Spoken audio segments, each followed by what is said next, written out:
अस्सलाम वालेकुम dear students. हमारा आज का जो टॉपिक है दैट इज़ टेनिस। हम लोग अक्सर इस बारे में बहस करते रहते हैं व्हाट इज़ टेनिस। टेनिस किस चीज़ को कहते हैं? टेनिस एक्चुअली टाइम को कहते हैं। टेनिस मीन्स टाइम, वक्त। अब इसमें क्या चीज़ होती है कि हम लोग एक ही बात को मुख्तलिफ तरीक़ों से अदा करते हैं।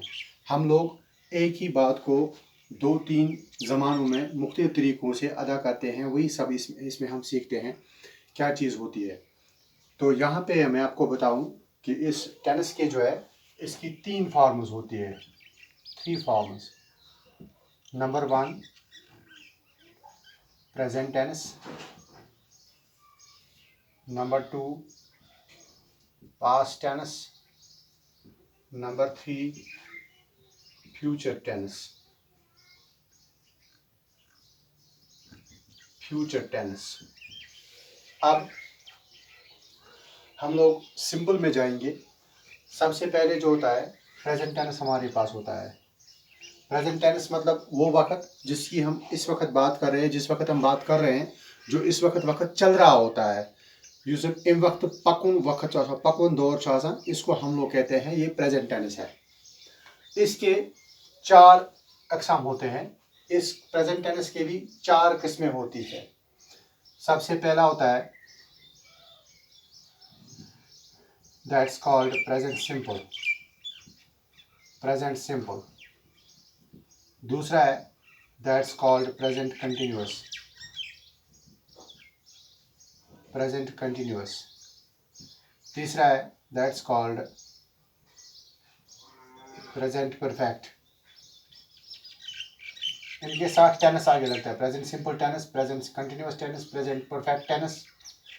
एक और है प्रेजेंट परफेक्ट कंटिन्यूअस टेनिस। ये 4 है।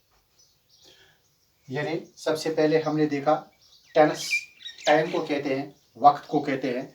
अब इस वक्त को हमने डिवाइड किया है 3 हिस्सों में। एक वो जो चल रहा होता है प्रेजेंट टेनिस, यानी जिसको हम लोग हाल कहते हैं। दूसरा वो जो गया हुआ ज़माना होता है, गुजरा हुआ ज़माना होता है, उसको माजी कहते हैं। और वो जो आने वाला ज़माना होता है, उसको हम लोग फ्यूचर टेनिस कहते हैं, यानी मुस्तकबिल। अब हमने देखा जो प्रेजेंट टेनिस है इसकी भी अपनी 4 किस्में हैं। एक सबसे पहला जो होता है वो प्रेजेंट सिंपल होता है, दूसरा प्रेजेंट कंटिन्यूअस होता है, तीसरा प्रेजेंट परफेक्ट होता है और चौथा प्रेजेंट परफेक्ट कंटिन्यूअस होता है। अब हम थोड़ा इनको इलाबरेट करने की कोशिश करेंगे कि कौन सी चीज़ क्या होती है। सबसे पहला जो है that is present simple tennis. Present simple या इसका दूसरा नाम इनडेफिनिट भी लिखा जाता है। प्रेजेंट सिंपल और इनडेफिनिट टेनिस। ये कौन सा टेनिस होता है? ये वो चीज़ होती है, ये वो ज़माना होता है जिसमें हम लोग उन चीज़ों के बारे में बात करते हैं जो हमारे रेगुलर वर्क्स होते हैं, हैबिचुअल वर्क्स होते हैं, रूटीन वर्क्स होते हैं, या जो यूनिवर्सल ट्रुथ्स होते हैं। यानी तिम काम यम जन रेगुलरली करान रोज़ाना करान मामूल पनुन आसान। और दूसरी बात जो हम लोग यूनिवर्सल ट्रुथ्स इसमें डिस्कस करते हैं, वो बातें जो रोज़ाना की होती है या जो हमेशा रहने वाली होती है, इसमें हम उन्हीं चीज़ों को जिक्र करते हैं। इसमें क्या होता है? इसमें सबसे पहले होता है सब्जेक्ट। सब्जेक्ट होता है, प्लस होता है first form of verb, first form of verb, यानी जिसको बेस कहा जाता है, इन्फिनेटिव कहा जाता है। मैंने आपको बताया है एक लेसन में कि जो वर्ब है इसकी हम लोग 5 वो फॉर्म्स बनाते हैं। प्रेजेंट जिसको कहते हैं पहला, सबसे पहला प्रेजेंट या बेस, या जिसको इन्फिनेटिव कहा जाता है। उसके बाद एस और ई एस फॉर्म है। उसके बाद हमारे पास है पास्ट फॉर्म, उसके बाद है पास्ट पार्टिसिपल फॉर्म, उसके बाद है प्रेजेंट पार्टिसिपल फॉर्म। ये सब फॉर्म मैंने आपको बताई है इसमें। तो यहाँ पे क्या होता है, सबसे पहले होता है सब्जेक्ट और उसके बाद होता है फर्स्ट फॉर्म ऑफ वर्ब। आप देखिए सब्जेक्ट हम लोग कभी कभी क्या लिखते हैं। फॉर एग्जांपल मैं यहाँ पे एक एग्जांपल लिखूंगा, आई एक सब्जेक्ट है। आई इसके बाद प्लस लगाना है first form of verb, first form of verb. For example हम लिखेंगे आई प्ले, आई प्ले, मैं खेलता हूं। अगर मैं इतना ही लिखूंगा, इसको आगे लगाने की जरूरत नहीं है, क्या खेलता हूं, फुल स्टॉप लगाया, ये कंप्लीट सेंटेंस बन जाता है। I play, it does not mean कि मैं इस वक्त खेल रहा हूं, इट मीन्स कि मुझे खेलना आता है। आई प्ले, आई प्ले यानी सिंपल सी बात है, एक छोटी सी बात मैंने कही, मैं खेलता हूं यानी मुझे खेलना आता है। I know how to play. अब इसको हम अगर ऑब्जेक्ट भी आगे लगाएंगे, आई प्ले क्रिकेट, मैं क्रिकेट खेलता हूं यानी मैं क्रिकेट का खिलाड़ी हूं। इट इज नॉट नेसेसरी कि इस वक्त खेल रहा हूं, but it is necessary I know how to play. I know the rules and regulations. That means I am a player. I play cricket. I play cricket. अब देखिए present simple में मैंने कहा सब्जेक्ट होता है और होता है फर्स्ट फॉर्म ऑफ वर्ब। ये सब्जेक्ट है जिसके बारे में बात की जा रही है, और ये है फर्स्ट फॉर्म ऑफ वर्ब यानी वर्ब की पहली फॉर्म। अब हम इसी सेंटेंस को नेगेटिव बना सकते हैं। इसी सेंटेंस को हम लोग क्या बना सकते हैं, एक नेगेटिव सेंटेंस बना सकते हैं। ये पॉजिटिव है यानी इसमें एक मस्बत बात बताई गई है। अब हम इसी बात को नकारेंगे, इनकार में तब्दील करेंगे। हम लिखेंगे I don't play, I don't play cricket, I don't play cricket. अब ये बीच में जो आ गया हेल्पिंग वर्ब डू, इसी के साथ नॉट आ गया, या डोंट लिखेंगे या डू नॉट लिखेंगे, ये एक सी बात है। आई डोंट प्ले क्रिकेट, मैं क्रिकेट नहीं खेलता हूं।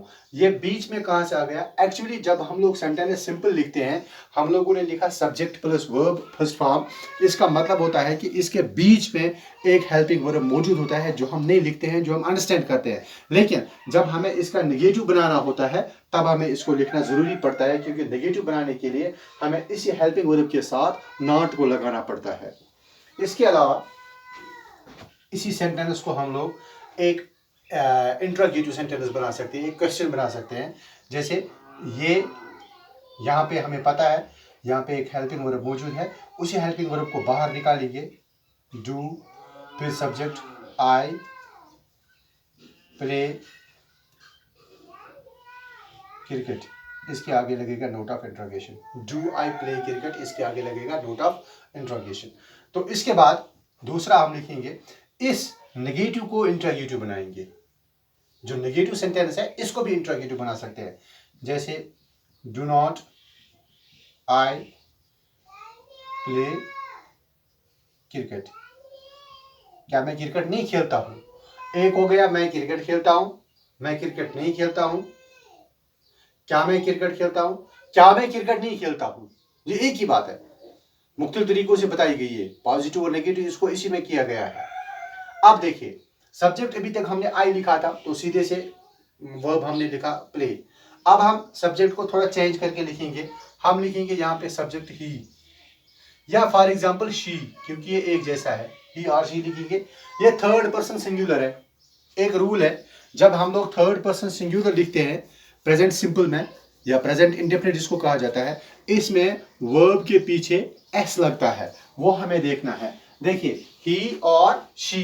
अब अगर ई प्लीज प्लेस लिखेंगे, हम एक और वर्ड लिखेंगे यहाँ पे ईट्स, ईट नहीं लगेगा, इसको वर्ब के साथ एस लगता है पीछे, क्योंकि ये एक रूल है ग्रामर का। जब हम लोग प्रेजेंट सिंपल में बात करते हैं थर्ड पर्सन सिंगुलर की, थर्ड पर्सन सिंगुलर, मैंने आपको बताया है एक बार ये प्रोनाउन में कि जब हम किसी के बारे में बात करते हैं और वो अकेला हो तो उसको थर्ड पर्सन सिंगुलर कहा जाता है। अब जब हम थर्ड पर्सन सिंगुलर की बात करते हैं तो प्रेजेंट सिंपल में वर्ब के पीछे इसके एस या ईएस लगता है। ही और शी, चाहे ही हो या शी हो, या किसी का नाम भी हो सकता है, एक बंदा कोई सिंगल, मगर जो थर्ड पर्सन हो, सिंगल हो। ही और शी ईट्स फूड,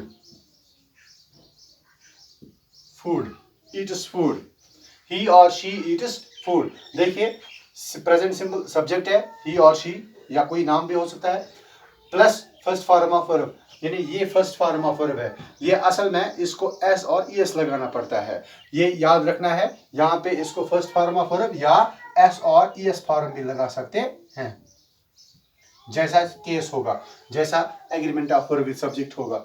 ही और शी ईट्स फूड। अब अगर इस चीज को नेगेटिव बनाएंगे, देखिए ही और शी, अब ये डू यहाँ होता है, अब यहाँ एस है तो डू नहीं लगेगा, डज लगेगा, डज नॉट। यहां पे एस आ गया, यानी एस या ई एस आ गया, ये तो एक सी बात है। अब यहां पे एस नहीं लगेगा, ईट फूड, ही और she does not eat food. अब अगर इसी को निगेटिव, इसी को इंट्रोगेटिव बनाएंगे, डज ही और she eat food, note of interrogation. अब इसको भी बना सकते हैं। देखिए मैंने यहाँ पे पहले सब्जेक्ट आई लिखा, उसके बाद मैंने सब्जेक्ट चेंज करके ही और शी या किसी का नाम लिखा। जब या ये मैंने इसलिए जानबूझ के किया क्योंकि जो थर्ड पर्सन सिंगुलर होता है इसको वर्ब के साथ एस या ई एस लगता है। अब हम यहाँ पे एक और चीज देखेंगे जो मैंने आपको बताया था, इसमें यूनिवर्सल ट्रूथ्स आते हैं। देखिए मैं लिखूंगा यहाँ पे the sun,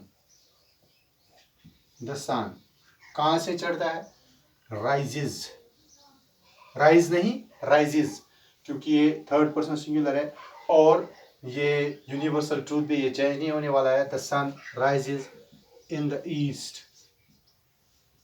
in the east present simple tense है।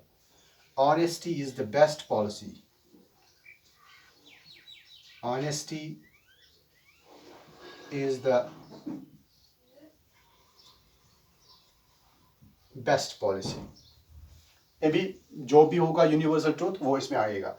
अब इसके बाद अगर हम लोग यहाँ पे सब्जेक्ट को चेंज करके वी लिखेंगे या दे लिखेंगे या यू लिखेंगे, जो भी होगा इसमें सिंपल आएगा, subject plus first form of verb, इसमें एस और ई एस नहीं लगेगा। एस और ई एस तब लगता है वर्ब के साथ जब ये थर्ड पर्सन सिंगुलर हो। यहाँ पे प्लूरल हमने लिखा वी, फर्स्ट पर्सन प्लूरल है, फिर हमने लिखा दे, थर्ड पर्सन प्लूरल है, फिर लिखा यू, ये सेकंड पर्सन सिंगुलर भी है और प्लूरल भी है यू, यू। इसके बाद यहाँ पे एक वर्ब लिखेंगे, you work hard, you work hard, work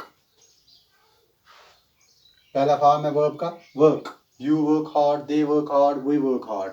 इसको निगेटिव बनाएंगे, वी या दे या यू लिख के फिर बनाएंगे डोंट, डू नॉट। मैंने आपको बताया ये असल में मौजूद होता है वहाँ पे, लेकिन हम लोग लिखते नहीं है पॉजिटिव में क्योंकि हम इसको अंडरस्टैंड करते हैं। Do not work hard. अब आपको ये बात समझ आई होगी। नेक्स्ट इंशाल्लाह अगले लेसन में होगा।